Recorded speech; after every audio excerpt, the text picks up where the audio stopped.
이렇게 오늘은 말씀을 건네줍시다. 그리스도의 심장으로 형제님을 사랑합니다. 그리스도의 심장으로 자매님을 축복합니다.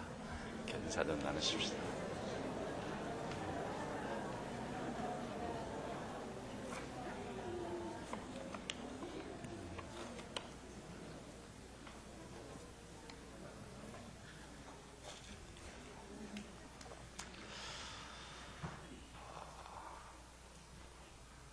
자연스럽단 말이 있죠.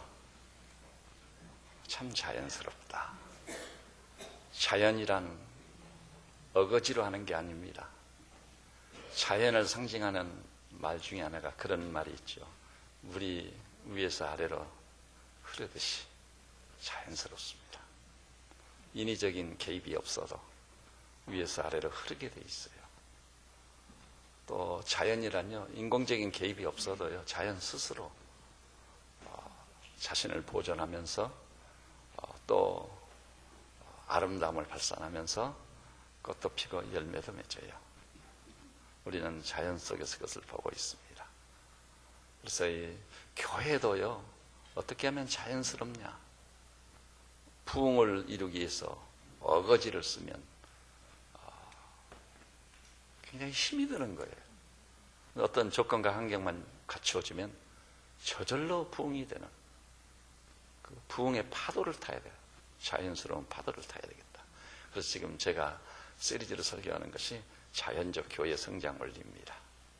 근데 자연적 교회 성장이라고 하니까 조금 더 영적인 표현을 쓰자면 부흥을 자연에서 배우는 것인데 무엇에서 배운다는 말이라고요?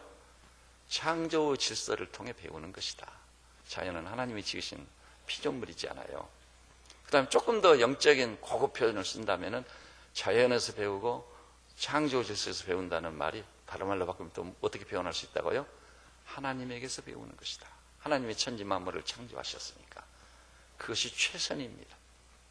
우리 사람이 그렇게 노력하고 수고하지 않아도 뜻밖의 풍성한 열매와 결실을 맺을 수 있는 것이 있다 이 말이죠. 그래서 주님이 산상설계에서 말씀하신 것이 그거예요. 백합화가 어떻게 자라는지 생각하여 보라. 생각해 본단 말이 무슨 뜻이라고요? 깊이 연구해보고 어떻게 백합화가 들에 핀 꽃인데 그것을 가꾸는 자도 없는데 솔로몬의 모든 영광으로 입은 옷이 입고 다나만 못하였느니라. 그렇지 않습니까, 여러분? 들의 백합화가 어떻게 자라는가 이렇게 생각해 보라. 그래서 우리는 들의 백합화가 어떻게 아름다운 꽃을 피우고 어떻게 열매를 맺는지 그 분명한 답을 가지고 있어야 돼. 아, 그렇구나. 백합화는요, 자연이 스스로 자라고 꽃을 피고 열매를 맺게 되는 것입니다. 그래서 마가복음 4장 보니까 스스로 열매를 맺는지라. 대단히 중요한 말씀이에요. 우리 사람이 어거지를 쓰다 보니까 문제가 심각해지고 경쟁이 치열해지고 결국은 너 죽고 나 죽고 다 불행해지는 방법을 쓰고 있는 거예요. 우리는 천지 만물을 창조하신 아버지로부터, 자연으로부터, 그분이 펼쳐놓으신 창조 질서로부터 스스로 열매를 맺는 이 비결을 배워 그 파도를 타는 성도가 되셔야 될 줄로 믿습니다. 일정한 조건과 환경만 조성해주면 저절로 자라게 돼 있어요. 요한복음 15장에도 보니까 포도나무 비유를 드시죠. 그때 포도나무 가지가 원줄기에 붙어 있기만 하면은 절로 열매를 맺나니. 이것이 비결이에요.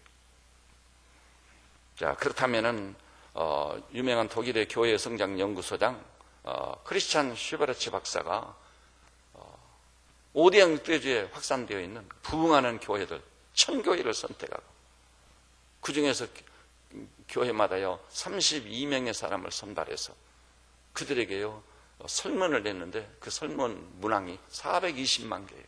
엄청난 분량인 거죠. 이건요 이제는 하나님 말씀이 아니라 사람들이 과학적 데이터를 하는, 그렇게도 좋아하는 과학적 데이터, 통계학적 진리인 거예요. 딱 해보니까 하나님 말씀이 진짜 맞구나.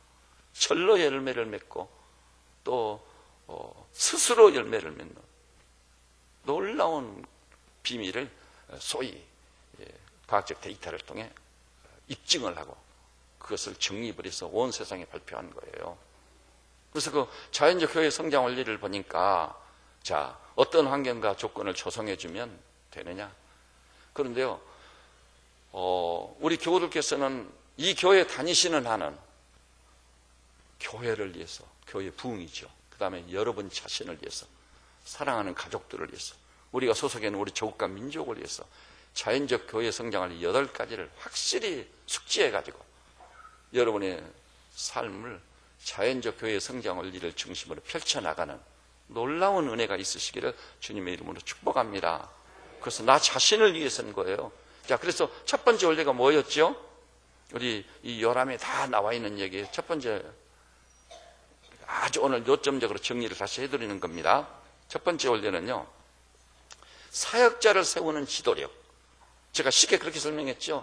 이 교회가요, 부흥하는 비결이 어디 있겠어요? 담임 목사가요, 탁월한 사역자입니다. 저는 그런 사람 못 됩니다만, 하여간 탁월한 사역자예요.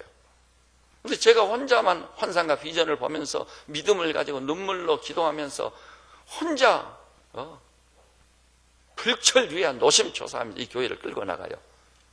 그런 교회하고요, 그다음 그 교회에 소속한 우리 양무리들 전체가요, 담임 목사와 똑같은 수준에서 비전을 공유하고 불타는 심령을 가지고 앞에서 끌고 뒤에서 밀어주고, 그러니까 이 교회 출석하는 교회들 500이면 500이 한 사람처럼 담임 목사가 똑같은 수준에서 섬겨보세요. 그러면 어떤 교회가 부흥하겠죠?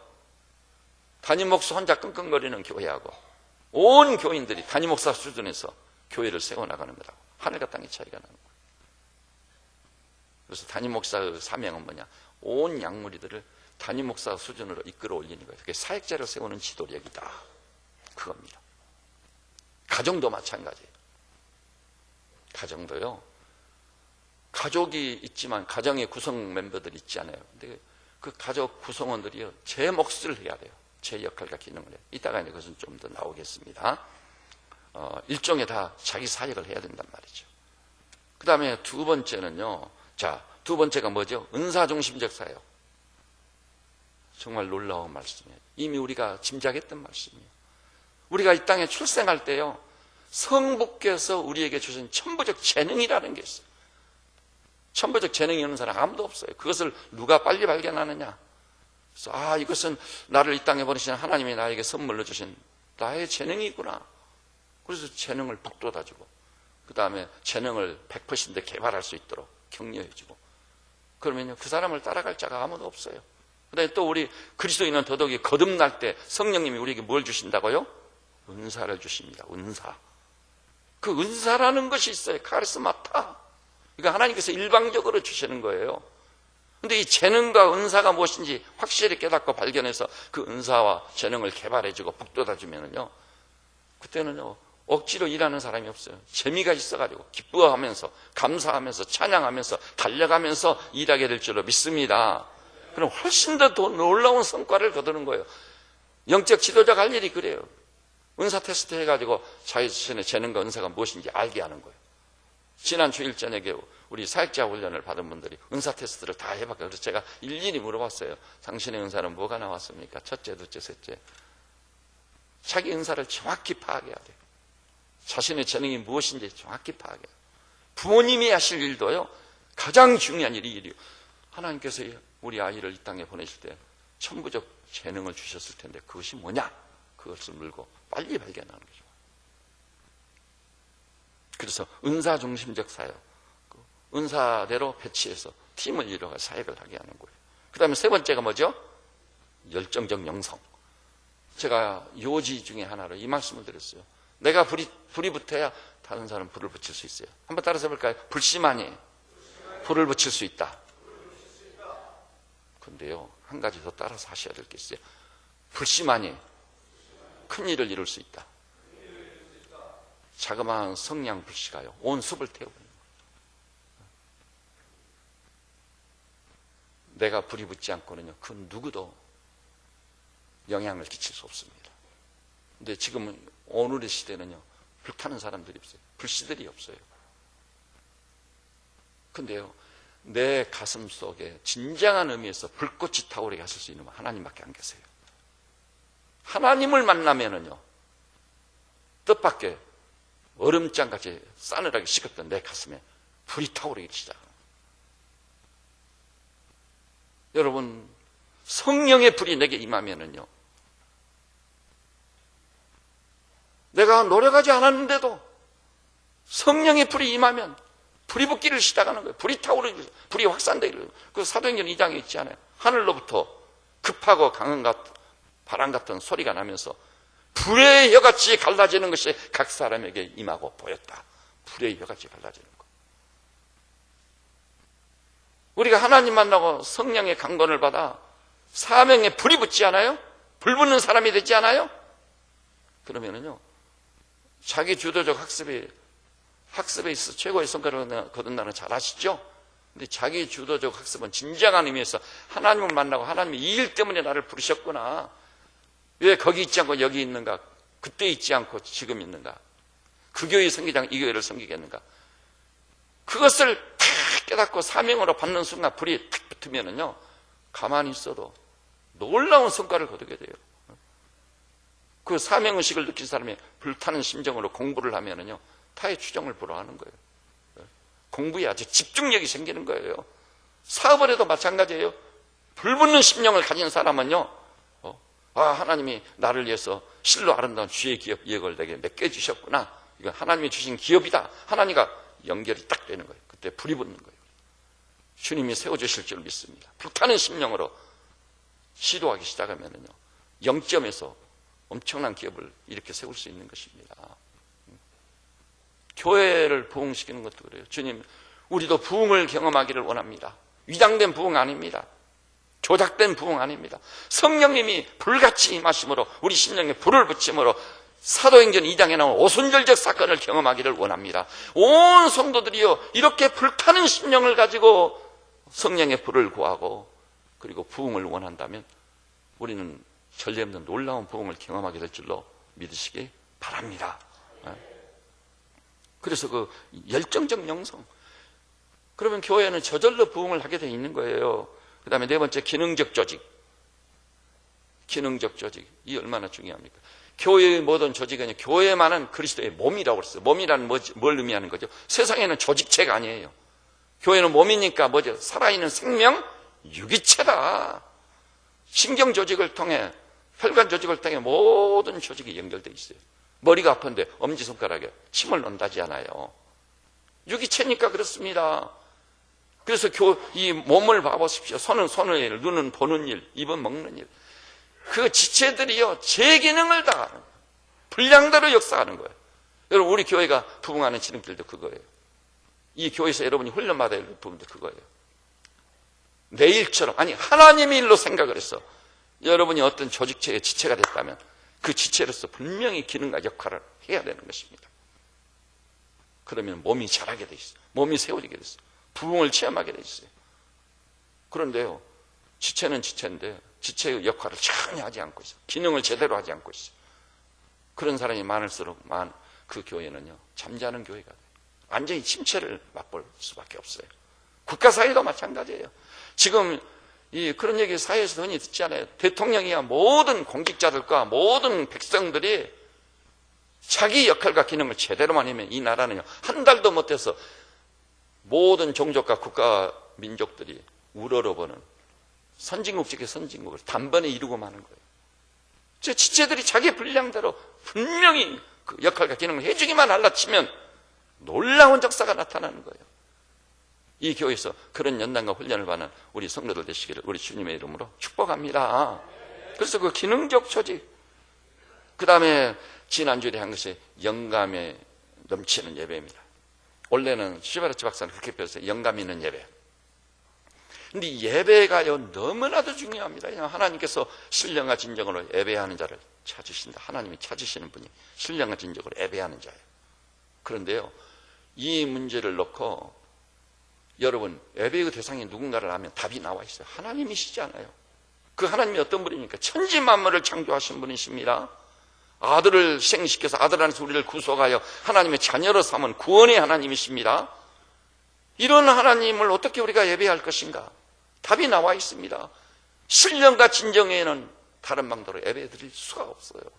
그리고 예배할 때요, 이 강단을 지키는 메신저는요, 불이 붙어야 돼요. 하나님을 대변하여서 하나님의 말씀을 전하니까 하나님의 말씀으로 살았고 운동력이 있어 좌우의 날선 어떤 검보다 예리하여 혼과 영과 및 관절과 골수를 찔러 쪼개고 마음의 생각과 뜻을 능히 감찰하나니, 그런 말씀으로 설교자가 말씀을 증거해야 될 줄로 믿습니다.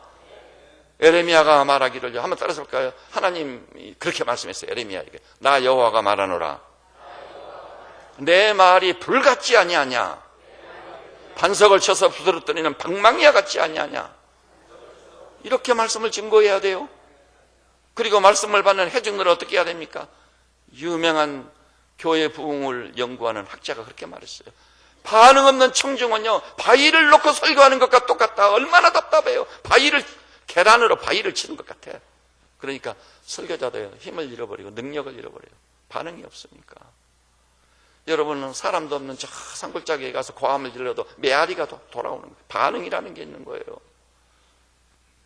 그래서 제가 지난번에 말씀드렸지 않아요. 제가 미국에 가서 이 야구 구장에서 되어진 일, 우리 교민 3,000명하고 다른 종족들이 모여서 집회를 했어요. 집회 끝나고 종족별로 모여서 기도회를 하는데요, 우리 한국인들 3,000명이 모여가지고 주여를 합심해서 삼창하고 기도를 시작하는데요, 주여를 삼창을 했더니 다른 종족들이 모여있다가 다 이리 오는 거예요. 그래서 당신들이 기도하는 것을 들어보자니까 마치 천둥병력 내성이 치는 것 같았다.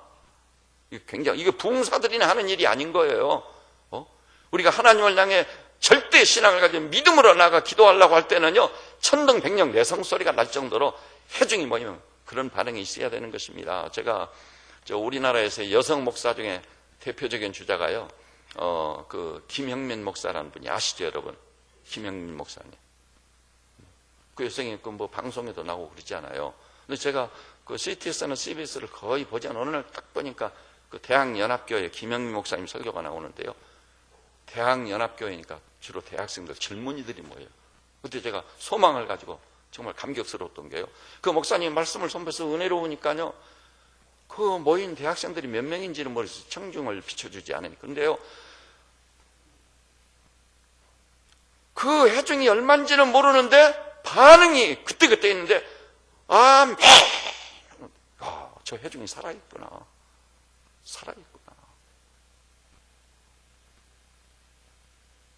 그래서 제가 그런 비유를 들었잖아요. 자기 집에 불이 났어요. 근데 뒷짐지고 걸어가면서, 불 났습니다. 우리 집에 불 났어요. 불이야. 이러면 이웃이 뭐라고 하겠죠? 저 사람 정신 나간 사람 아니냐. 자기 집에 불이 붙어가지고 다 탈 것이고 가족들이 죽을지도 모르는데, 여러분 집에요, 이를테면 불이 났습니다. 가족이 죽을지 살지 몰라요. 모든 자산이 잿더미가 될 거예요. 그럴 때 여러분이 튀어나오면서 여러분은 불난 것을 뭐라고 표현하겠죠?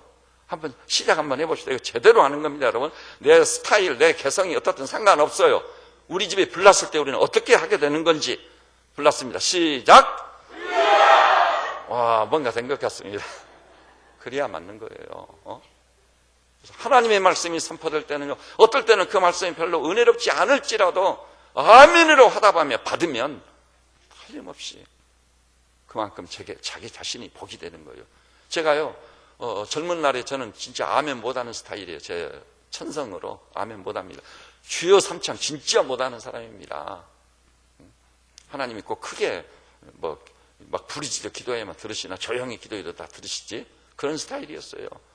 그런데 제가 가만히 생각해보니 그게 아니더라고요. 다만 부흥사들이 하는 것으로 간주하고 침묵으로 일관할 수는 없더라고요. 그러지 않겠습니까? 그 불난 것을 비유로 제가 딱 생각해 봤을 때 그렇구나. 그래서 제가 우리나라의 대표적인 부흥사가 부흥회를 인도하는 기도원에 갔습니다. 그 부흥사 되신 분이요, 두 손을 들다가 제가 두 손을 번쩍 들었습니다. 그리고 주여 삼창을 기도하라. 제 인생에 그렇게 고함을 크게 질러버렸어요. 진짜 주님 삼창을 하고 저도 마음이 쏟아지고 중심이 기울어들게 전심으로 기도해버릴 때였어요. 근데 그건 누구 복이 됐겠죠? 나의 복이더라고요. 내 복이에요. 어떨 때는 지성인 있네 해가지고, 신학적인 소양에 풍부함네 해가지고 부흥사들을 무시하고, 아닙니다, 그거. 여러분, 바위들을 모아놓고 계란으로 바위를 치듯이 설교하는 설교자는 굉장히 불행한 설교자. 청중으로도 반응을 얻어내지 못한 설교자. 그 설교자는 마침내 자신도 침체되게 돼 있어요. 설교는요, 설교자 혼자 하는 게 아니에요. 청중과 같이 하는 겁니다. 여러분, 예배가 끝나고 나면 너무나도 말씀에 집중했기 때문에 몸이 휘청거릴 만큼 그렇게 집중력 있게 예배를 드리는 하나님께 빠져드십시오. 하나님의 말씀에 완전히 빠져드십시오. 그래서 하나님을 체험하고 그 말씀을 경험하는 거예요. 그것이 예배입니다. 그래서 이 영감이 있는 예배, 저는 그것을 이렇게 표현해서 영감에 넘치는 예배, 그런 예배들이 되시기를 우리 주님의 이름으로 축복합니다. 그 다음에 오늘 이제 생각할 것이요, 오늘 시간은 짧습니다만 설교는 명료하게 하겠습니다. 한번 따라서 볼까요? 전인적 소그룹. 슈바르츠 박사가요, 오대양 때 흩어져 있는 부흥하는 교회들을 420만 개 설문을 해서 조사하는 가운데 부흥의 원리가 원래는 170개가 발견됐어요. 170개. 그것을 농축시켜 표현한 것이 자연적 교회의 성장 원리 8가지인 겁니다. 그런데 슈바르츠 박사가 말하기를 170개의 부흥의 원리 중에 단 하나의 원리만 선택하라는 데 서슴지 않고 전인적 소그룹을 선택하겠다. 이건요, 다른 교회의 부흥과 성장을 연구하는 학자들도 일치된 의견을 가지고 있어요. 단 하나의 원리, 그것이 뭐냐? 전인적 소그룹이다. 여러분, 왜 소그룹이 그렇게 중요한 줄 아세요? 저는 이 말씀을 묵상하면서요, 굉장한 충격을 받았어요. 여러분, 하나님에 관한 문제를 놓고 종교들을 연구해 보면요, 맨 먼저 떠오르는 게 단일신이요, 모나키아니즘. 신 하나만 있는 거예요. 그것이 대표적인 게 무슬림이죠. 알라 신 하나밖에 없어요. 근데 기독교의 하나님은 유일신이라고 합니다. 단일신이 아니에요. 왜 유일신이라고 합니까? 우리가 믿는 하나님은요, 그 존재적 구조 자체가 경이롭습니다. 삼위일체의 하나님이신 거예요. 삼위일체. 여러분, 단연코 말씀드립니다. 삼위일체를 부인하면요, 성경 전체를 부인하는 거예요. 모든 교리는요, 삼위일체의 하나님께 집중되어 있고 연결되어 있는 거예요. 그런데요, 하나님의 존재적 구성 요소가 뭐라고요? 성부와 성자와 성령, 삼위로 존재하시는 거예요. 일종의 소그룹이에요, 소그룹. 우리 하나님께서는요, 그러면서 삼위일체이시다. 이거 뭘 의미하는 거예요? 우리의 하나님께서는요, 그 소위 관계적 DNA를 존재적으로 내포하고 계셨단 말이에요. 관계적 DNA. 그래서 자기 형상을 따라 지은 우리 인간도요, 관계적 DNA를 부여받은 거예요. 그래서 혼자는 못 살아요. 제가 사형장까지 다 구경을 했는데요, 제일 악질적인 죄수를 가둬놓는 것은 어디겠죠? 독방이에요, 독방. 여러분, 유명한 영국의 작가 데포가 로빈슨 크루소를 썼죠. 그 소설을 통해서 인류에게 전하고자 하는 메시지가 있어요. 사람은 혼자 살 수 없다. 비록 좀 싸우고 다퉈도 더불어 살아야 돼. 더불어 살아야 돼요.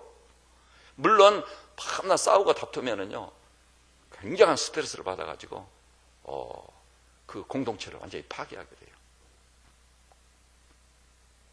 그렇기 때문에요, 우리는 관계적 DNA를 받은 자로서 열이 모여도 하나요, 백이 모여도 하나요, 천이 모여도 하나다. 오늘 제가 서시에서 낭독을 했었죠. 성령으로 하나 되게 하심을 힘써 지키라. 힘써 지키라. 삼겹줄 신앙, 구약이 강조한 거예요. 오늘 여기 나시 우리 성도들은 한 발짝 양보하고 또 형제를 조금 더 품을 넓혀서 품어가지고 성령 안에서 하나됨을 힘써 지키는 삼위가 일체의 일이시. 아까 요한복음 11장이 뭐라고 그래요? 대제사장적 최고의 기도입니다. 거기서 우리가 하나됨 같이 저희도 우리 안에서 하나되게 하옵소서. 이것이 주님의 대제사장적 기도였습니다. 나뉘는 결과는요, 피차에 죽는 것. 피차에 물고 물으면 망하리라. 맞습니다, 여러분. 그것은 엄청난 제약이에요. 그래서 청산하고 삼위일체이듯이 우리도 성령 안에서 하나되고 하나됨을 힘써 지키는 그런 성도들 되시기를 우리 주님의 이름으로 축복합니다. 그런데요, 그래서 삼위일체의 하나님이 소그룹의 원형입니다. 제가 너무 감격스러웠어요. 묵상을 하는데 소그룹의 원형이 삼위 하나님이시구나. 우리 세빛자님께도 소그룹을 제대로 회복시켜야 됩니다. 여러분, 그리고요, 삼위 하나님은요, 사역을 하시는 것이 은사적이에요. 성부는 창조, 섭리, 경륜이 삼위 하나님 구원의 계획, 설계, 구상, 성부께서 귀속됩니다. 그 다음에 성부께서 설계하시고 구상하신 구원을 이루시는 분, 실제로 이루신 분은 누구에게 돌아가죠? 성자 하나님께 귀속됩니다. 그 다음에요, 성자께서 이루어놓으신 구원 사역을요, 각 사람, 각 영혼에게 적용을 해서 구원에 이르게 하신 그 일, 성령께 귀속됩니다. 삼위께서요, 이렇게 분야별로, 영역별로 자기 역할을 다 하시는 거예요.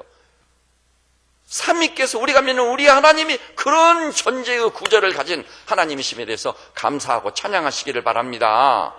그것이 우리의 복락인 거예요. 그리고요, 그런 하나님 중에 한 분인 성자 예수 그리스도께서 구원을 위해서 오셨는데 그분이 어떤 일을 주도적으로 하셨죠? 3년 동안 집중적으로 하신 사역은 12제자를 뽑아서 그들을 훈련시키는 거예요. 그리고 승천하실 때는 12제자에게 온 세상을 맡기시는 거예요. 놀랍지 않습니까, 여러분? 주님의 사역은요, 집중력이 있었습니다. 12사도를 기르고 세우는 일이었습니다. 사람 세우는 게 너무나도 어려워가지고 죄와 허물로 얼룩진 자들이고 만물보다 거짓되고 부패한 자이기 때문에 주님이 선발해서 훈련을 시켜서도 가론이라가 나오는 거예요. 그럼에도 불구하고 집중적인 사역은 뭐냐? 그룹을 형성해서 한 사람 한 사람을 세우는 거예요. 속으로. 12제자그룹, 이 속으로. 이것으로 말미암아 온 세상이 복음화되어 가고 있는 줄 믿으시기를 바랍니다.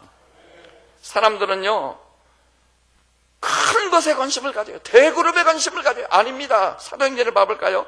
아까 같이 봤던 사도행전 2장 46절 보니까 날마다 마음을 같이 성전에 모이기를 힘쓰고, 이렇게 성전에 모이는 것도 모이기를 힘쓰시기를 우리 주님의 이름으로 축복합니다.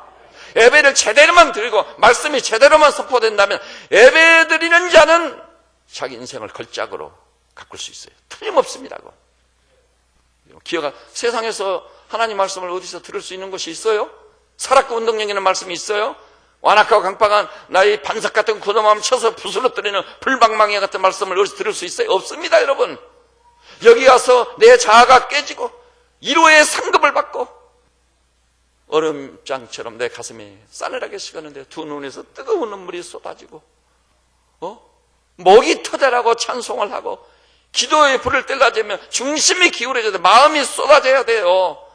그리고 여러분, 기도를 회개를 하려치면요, 옷을 찢는 것이 아니라 마음을 찢고 여호와께 돌아오는 이 놀라운 역사. 세상이 말하는 반성이나 후회하고는 괴가 다른 거예요.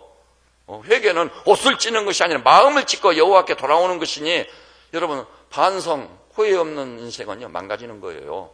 다 반성이 있고 후회가 있잖아요. 그런데 그런 반성과 후회하고는 괴를 달게 하는 게 하나님 앞에 우리가 회개하는 것인 것을 아시기를 바랍니다. 그런 회개를 한번 체험해 봐야 돼요. 마음을 찢는다는 게 무엇을, 바로 그거다. 그런 회개를 체험해 봐야 되는 것입니다. 이 얼마나 놀라운 것입니까? 그런데 그 46절 보니까 그 다음에는 뭐예요? 집에서 떡을 떼며 기쁨과 순전한 마음으로 집에서 모이는, 놀랍지 않아요? 대교회만 있는 게 아니에요. 집에서 모이는 속으로 모임이 있는 거예요. 그래서 서신서에 보니까 따라서 해볼까요? 룸바의 집에 있는 교회의 문안하노라. 초기 기독교 공동체들 보면 교회가 어디 있는 거예요? 이런 건물이 하나도 없어요. 교회가 어디 있었던 거예요? 집에서 모였던 거예요. 그래서 룸바의 집에 있는 교회의 문안하노라. 이것이 기독교의 생명력이었습니다. 순식간에 전염병처럼 번져가지고 280년에 로마 제국을 점령해버린 겁니다. 점령해버린 것입니다. 소그룹은요, 엄청난 파괴력을 가지고 있는 것입니다. 그 소그룹의 성격만 지닌다면 그건 굉장한 파괴력을 가지고 있는 거예요. 그리고요, 알려진 바에 의하면은 고린도 교회에는 20개 내지 30개의 가정교회가 있었다고 보고 있습니다. 이 30개의 가정교회가 있었던 거예요. 유명한 폴 헤어라는 사람이 학자가 조사를 해봤어요. 그때 현대에 오면서요, 소그룹에 관한 논문이 매년 수백 편씩 출간되고 있는 거예요. 과거에는 그런 일이 없어요. 독재형의 사람들이 자기 혼자 다 지배하고 다 징치고 북치고 뭐 통반장 다 해버렸거든요. 그런데 현대에 오면서요, 소그룹에 관한 학위 논문들이 수백 개씩 쏟아지는 거예요. 이게 어떻게 된 건가? 그러니까 소그룹적으로 가고 있다는 것을 발견한 거예요. 그리고 2차 대전 전후에 가지고 놀라운 사실이 발견됐는데요. 소그룹을 이루어가지고 사역을 하게 했더니 생산성이 아주 높아졌다는 걸 발견해요. 생산성이 아주 높아진 거예요.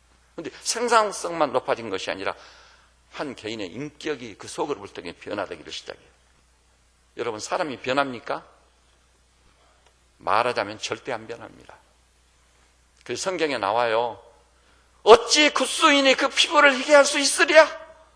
어찌 표범이 그 반점을 변개시킬 수 있으랴? 사람이 변하지 않는다는 거예요. 그런데요, 소그룹을 통해 변화가 오는 거예요. 소그룹. 자, 어떻게 변화된 생각이 볼까요? 그 폴이 연구한 제일 중요한 내용이요, 사람들은 어디서든지 깊은 인간관계에 굶주리고 있다.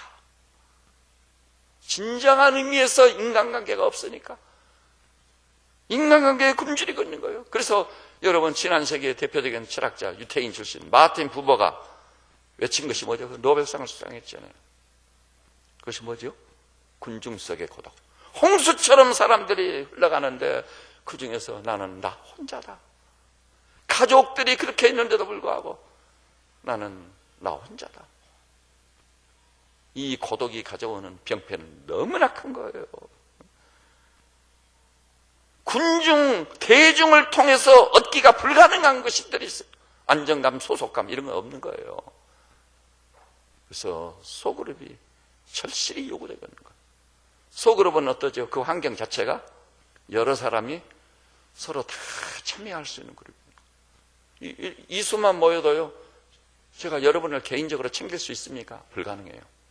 아무리 탁월한 메신저도 불가능합니다. 그렇지만 7명에도 우리 주님의 제자 그룹이 12명이죠. 학자들의 연구한 결과 이상적 그룹은요 8명 내지 12명으로 보고 있습니다. 그러면요 서로를 챙길 수 있어요. 그 다음에요 또 한 가지가 있습니다. 그렇게 해서 소그룹이 인간관계의 굶주림을 느끼는 사람들이 딱 모이잖아요. 그런데 교회의 소그룹은요 놀라운 치료 효과를 가져옵니다. 교회의 소그룹. 왜냐하면 교회의 소그룹에서는 뭐가 중심이죠? 말씀 공부하는 거. 하나님의 말씀을 공부하거든요. 그러니까 은혜가 되기를 시작해. 은혜가 되기를 시작하면 그 다음에 뭐가 있는 거죠? 서로를 세우려고 노력하는 흔적이 있어. 가장 중요한 것은요, 그 소그룹 속에는 성령님의 역사가 있어요. 따라서 해볼까요? 두세 사람이 내 이름으로 모인 곳에는 내가 함께하리라.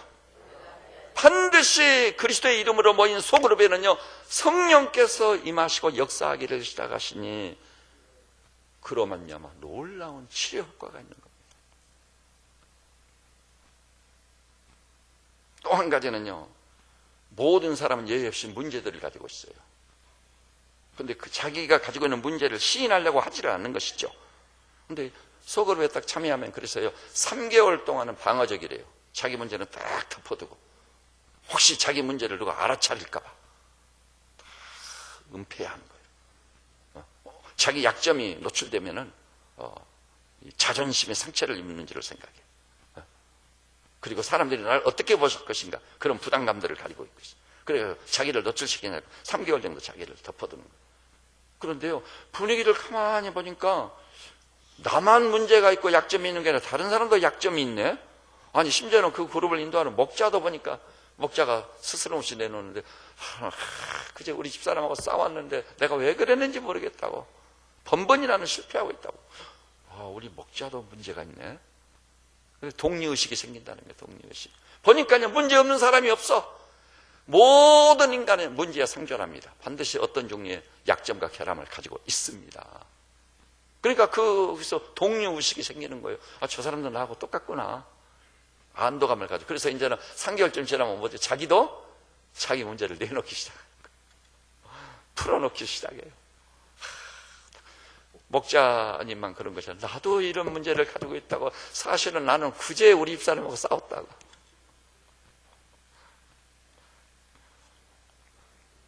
여러분 문제를 내놓기 시작하는 그룹은요 굉장히 소망이 있는 그룹이에요. 문제를 내놓기 시작하는 거예요. 왜냐하면 어느 정도 동료의식을 가지고 있고 목원들을 신뢰하기 때문에 부끄러운 자기 치부를 드러내는 거예요. 그런 정직성은요, 문제 해결의 단초가 될 것입니다. 지금 모든 사람은요, 자기 속에요, 숨겨진 자아가 있어요. 사람들 앞에 드러내놓기 부끄러운 것들이 있어요. 그것을 내놓을 수 있는 그룹이 꼭 필요합니다. 꼭 필요해요. 그 다음에요, 이 문제를 내놓기 시작하면은요, 그 문제를 해결하는 사례들이 생기기 시작해요. 그래서 목자는 그러면 아내하고 그렇게 싸우는데 그 문제를 어떻게 해소했지? 그러니까 그래도 우리는 싸웠지만 우리가 정해놓은 게 하나가 있다. 어떤 일이 있어도 우리는 예배는 드린다. 그래서 박이 터져라고 싸웠지만 하나님과의 약속이기 때문에 그래도 누구랄 것도 없이 눈치 보면서 모여가지고 예배를 시작했다. 예배 드리고 났더니 저절로 풀렸다. 문제가 해결됐다. 저런 방법이 있겠구나. 이게 뭐죠? 다른 말로 보면 그 소그룹에 모이는 사람들이 다 나의 스승이 되는 거예요. 나의 스승. 서로 인격적 상호 학습이 됩니다. 상호 학습. 저 사람은 저렇게 문제를 다루구나. 저 사람은 저렇게 문제를 해소하구나. 그것을 서로 학습이 돼서 배우는 거예요. 해결책이 여기 있구나. 그거 알아야 돼요. 그래가지고요, 이 부분은 요즘 정신학이나 상담학자들이 그렇게 이 얘기를 결론을 내리고 있어요. 소그룹에서 인격적 상호 학습을 하게 되는데 이것은 가장 중요한 치료 효과를 가져오는 것이다. 문제가 해결되는 치료 효과를 가져오는 거예요. 왜냐? 그런 사례를 보고 상호 학습이 되면서 자기 속에서 무슨 생각이 떠오르냐? 나도 해봐야지. 내가 이렇게 살 수는 없다. 말만 가정이지. 가정에 조그마한 천국이란 이게 뭐냐? 지옥이지. 나도 해봐야지. 그래가지고 상대방을 모방을 시작해요. 모방으로 시작하지 않아요. 근데요, 목사가 부부간에 행복하게 산다는 것은 목사님이니까 뭐 그러겠지 당연하게 생각하는데요, 이름도 없는 평신도가 진짜 떠나고 연합에 한 몸을 이룬 건데 복되고 영광스럽게 살지 않아요. 그러면 굉장한 충격을, 아니 좀 목사도 아닌데 저 평신도인데 저렇게 다복하게 사네? 그래가지고 나도 한번 해봐야 되겠다. 그룹 멤버가 간증을 하고 자기에게 있었던 은혜로운 것을 다 털어놓기 시작하면 굉장한 도전을 받고 충격을 받고 자기도 해봐야지 이런 결정을 내리게 되는 거예요. 그래서 치료가 되고 개인이 변화가 되는 거예요. 그것은 저절로 치유되고 변화되는 거예요. 그래서 이 전인적 소그룹. 근데 전인적 소그룹이란 말을 왜 쓰게 됐냐면요, 말씀을 배우고 끝나는 게 아니라 배운 말씀을 사람들이 자기 삶의 전 영역에서 그 말씀대로 살려고 애를 쓰는 것, 그러니까 전인적 소그룹인 거예요. 피상적 모임 가지고는 안 돼요. 피상적인 모임 가지고는 안 됩니다. 어떤 분이요, 이거 실제로 있었던 얘기 두 가지를 제가 소개하고 오늘 설교를 마치려고. 한 가지가 먼저 하세요. 어떤 분이 사업을 해서 쫄딱 망했습니다. 그래서 온 가족을 이끌고 지하에 단칸방으로 내려. 햇빛도 안 드는 단칸방이에요. 최악의 상황인 거죠. 그런데 저 아내라는 사람이 교회를 나가더니 우리 교회로 말하면 먹장 모임을 나가는 거예요. 그러더니 딱 듣자니까는 여보 오늘 우리 집서 먹장 모임 모였어. 그러니까 이 남편이 자존심이 있어가지고 속이 엄청 상했어요. 아니 이 단칸방에서 먹장 모임을 가지면 순식간에 교회 소문이 싹 퍼져버릴 텐데 나는 뭐가 되냐고 말이지. 야단을 쳤어요. 그런데요, 그 다음에 또 막 자랑스럽게 얼굴이 빛나면서 얘기하는데 여보 오늘 나는 최고급 120평짜리 빌라를 방문하고 거기서 먹장 예배를 들어가니까 거기 관리하는 분 아저씨가 나와가지고 90도로 허리를 꺾어서 맞이하고, 또 120평짜리 빌라 속에 들어가 보니까 막 골목이 이리저리 있어가지고 집안에서도 잘못하면 길을 잃어버리게 생겼더라고. 너무나 좋더라고. 그 자존심이 팍 상했어요. 야 너는 별도 없냐? 이런 모습을 보여주고 싶냐? 그랬더니 그 아내는 이미 소그룹의 진술을 경험했어요. 여보 그것이 무슨, 우리 집에 내가 밥하고 된장국 끓이고 우리 목원들이 권사님들이랑 반찬 한 가지씩 다 해오더라. 그래서 이 단칸방에서 먹고 마시는데 알고 보니까 우리 집에서 모일 때 제일 풍성했었다. 우리 집에 모였을 때 제일 은혜로웠었다. 웬일이 이제 그렇더라. 다들 입을 모아 진실로 그렇게 얘기한 거예요. 이 단칸방에서 모이니까 제일 은혜롭다. 제일 풍성하다. 그리고 내가 어떻게 120평짜리 최고 그 빌라를 들어가 볼 기회가 있겠느냐고. 이게 교회에서 이 목장 모임 하니까 그 핑계로 내가 그 목장 모임에 가기 위해서 그런 멋진 빌라를 내가 구경할 수 있었던 것이지 얼마나 좋으냐고. 아무런 수치나 부끄러움 없어요. 텐션을 느끼지 않고 있어요. 여러분, 그래서 목장 모임이라는 것은요, 비록 환경이 불비할지라도 가정별로 돌아가면서 모여야 마땅한, 그래야 제대로 역사가 일어나는 거예요. 숨길 것이 없어요. 나를 있는 대로 다 노출시키고 영점에서 시작해 내 믿음이 자라가면 되는 거예요. 그리고요, 그런 가정은 조만간 일어나겠어요? 안 일어나겠어요? 일어나게 되어 있습니다. 또 일어났습니다. 또 한 분 얘기를 제가 할게요. 그분은요, 교회 여집사인데 자기 남편이 바람을 피웠어요. 치명적인 상처를 입었잖아요. 그리고 돈을 번다고 버는데 그 돈이 예부로 흘러가는 것을 짐작하게 돼요. 누구한테 가겠죠? 그 바람 피운 그 여성한테 흘러가는 거예요. 너무나 큰 상처를 받아가지고 배신감을 느끼고 죽고 싶은 생각이 들었어요. 그래서 죽고 싶다. 차라리 죽어버리고 말자. 그런데요, 문득 그래도 기도라도 해봐야지 혹시 하나님께서. 그래서 기도를 하는 가운데 하나님께서 딱 떠오르게 하는 게 있었어요. 내가 이런 상황이라는 것을 내가 이 얘기를 했을 때, 숨김없이 이 얘기를 했을 때 자기 일로 생각하고 눈물로 기도해줄 사람이 몇 명이나 될까? 그것을 묻게 된 거예요. 그랬더니요, 첫째는 나를 제자훈련시킨 담임 목사가 틀림없이 눈물로 기도해줄 거다. 그 담임 목사 보니까 교인이 진짜 중병에 걸리니까 자기 일로 여기고 그래도 함께 금식이라도 하더라. 그럼 그 담임 목사가 틀림없이 눈물로 기도해 줄 거다. 그러니까 조금 희망이 보이는 거예요. 그 다음에 보니까 우리 목장의 목자가 틀림없이 소문 퍼뜨리고 다니면서, 그래서 온 교인들이 다 알아가지고, 아이고 집사님 남편이 바람 피웠다면서요? 그런 일은 없을 거다. 그리고 눈물로 비밀을 지키며 새벽 기도도 안 나온 사람이 갑자기 새벽 기도를 나가서 자기를 위해서 기도해 줄 거다. 목자, 교사, 자기 목원들, 자기가 친밀한 교인들을 딱 꼽아보니까 20명이 그러고도 남을 사람들이야. 그 사람들은 비밀을 지켜주고, 그 사람들은 새벽에 일어나지도 못한 사람이 막 눈을 비비고 일어나서 새벽같이 교회에 달려가서 하나님께 엎드려져가지고 기도해 줄 사람. 20명이 기도하다니. 그때 말씀이 팍 떠올랐습니다. 따라서 해볼까요? 두세 사람이 땅에서 내 이름으로 무엇을 구하면 내가 그것을 이루리라. 내가 죽을 이유가 뭐냐? 나를 위해서 내 일처럼 여기고 그리스도의 심장을 가지고 눈물로 기도해 줄 사람이 20명이나 된다. 그러면 틀림없이 가장 완벽하게 해결될 것이다. 그럼 그 사람은 해결됐겠어요? 안 됐겠어요? 됐습니다. 그것은 소그룹에서 일어나기 시작하는 역사입니다. 사랑하는 형제님, 자매님들이시죠. 이 어지럽고 폐역한 시대에 여러분의 비밀을 마음 놓고 털어놓을 사람이 있습니까? 그리고 나의 아성을 쌓은 나머지 인간관계에 엄청난 갈증을 느끼면서, 그러면서도 애도토리, 근육색의 고독을 느끼며 살고 있지 않습니까? 여러분, 가정도 좀 새로워져야 돼요. 가정도 소그룹이잖아요. 독특한 소그룹이잖아요. 여러분, 교회의 목장들이 다 새로워져야 됩니다. 피상적인 인간관계가 이루어지는 그런 모임이 아니라 자기의 추한 법은 다 노출시켜서 드러낼 수 있는, 무슨 말을 해도 받아들여지고 수용되어지는 소그룹. 그것은 나에게 복이 되는 거예요. 내 인생에 지대한 영향을 미치는 거예요. 그것을 통해서 저절로 부흥이 일어나는 거예요. 그리고요, 사업을 일으키는 것도요, 요즘 그래가지고 공직사회도 팀이라고 하죠. 팀 속으로. 팀장이라고 그래요. 과장님, 부장님, 옛날에 그런, 지금은 팀장. 왜 그럴까요? 그러나 세상은요, 교회가 말하는 소그룹은 존재하지 않습니다.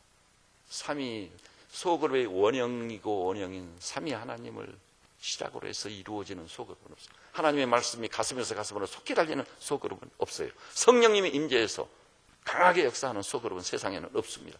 그런데 이렇게 복되고 영광스러운 소그룹 가정교회, 그래서 여러분 그것을 위해서 기도하고 그 소그룹에 참여하고 정상적인 모든 소그룹의 특성을 제대로 지닌 소그룹을 일으켜서 키를 잃은 사람들을 다 품고 이웃을 복음화하고, 그리고 내가 살고 있는 아파트 단지를 완전히 품고 조국과 민족의 새로운 역사를 시작할 수 있도록 역사의 한 페이지를 쫙 열어주는, 개인적으로나 가정적으로나 교회적으로나 우리 조국과 민족을 볼 때 인생의 최심한 전환점들을 체험하게 만드는 그 소그룹을 이렇게 세우는 그런 성도들 되시기를 우리 주님의 이름으로 축복합니다. 기도하십시다. 주님, 알고 보니 우리 하나님이 삼위 하나님이셨습니다. 그런데 일체이셨습니다. 사역이 달랐습니다. 더불어 하지만 주여, 창조는 성부께 기속되는 것이고 구원 구속의 역사는 성자께 기속되는 것이고 한 사람 한 사람이 믿게 하는 것은 성령님께 기속되는 역사였습니다. 주님, 우리 새벽제는께도 원형이신 삼위일체 하나님을 본받아 가정교회 목장을 실현했습니다. 우리 목자와 교사님들 사랑해 주시고 그리스도의 상한 심정을 지니게 하시고 목원들이 지체로서 분량대로 다 역사해서 소그룹을 세우되 교책교회가 세워지듯이 복되고 영광스럽게 세워져 가게 하시고 내 중에는 본교회를 능가할 만한 놀라운 가정교회, 위대하고 경이로운 놀라운 역사가 일어나는 현장이 되게 하여 주시옵소서. 그것을 통해서 우리 새벽제는교회 저절로 부흥하는, 진정한 의미에서 부흥을 체험하고 경험하는 큰 은혜를 베풀어 주시옵소서. 예수님의 이름으로 기도드립니다. 아멘. 주신 말씀을 생각하면서 우리 220장 찬양하십시다. 우리 이 찬양을 우리가 목이 메어서 한번 불러보십시다.